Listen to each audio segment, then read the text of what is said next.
What if God's love could meet someone at their lowest, even after repeated failure? In part 2, John shares a story that proves it. I once heard about a man in his 30s. John began. He'd been in and out of prison for drug trafficking 4 times.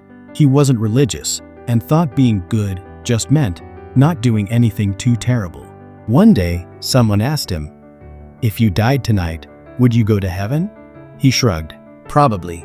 I've never killed anyone, and I cut people a break if they can't pay." John smiled faintly. But then ex-drug dealer heard Ephesians 2 verse 8. "For it is by God's grace that you have been saved through faith. It is not the result of your own effort, but God's gift." And then another verse. He was shown that God's love shows up irrespective of whether we think we deserve it or not.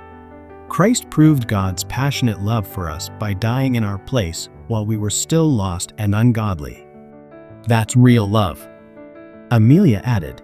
He realized he didn't need to clean himself up first. God was offering him a gift, one he could receive simply by believing Jesus had taken his shame, guilt, and punishment on the cross. John nodded. That day, he didn't just agree with an idea. He believed. He received it. And something changed inside. He became a child of God. Amelia affirmed this truth by sharing 1 John 3 verse 1.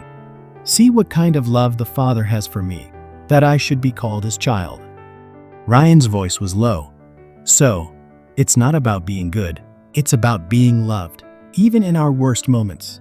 Exactly, Amelia said. God's love meets us in our mess and doesn't leave us there.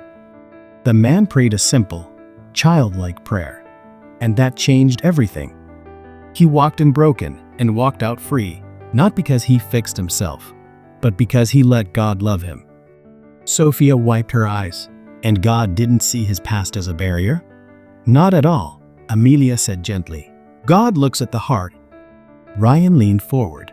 If he could be fully loved after all that, maybe there's hope for us too. There is, John said softly.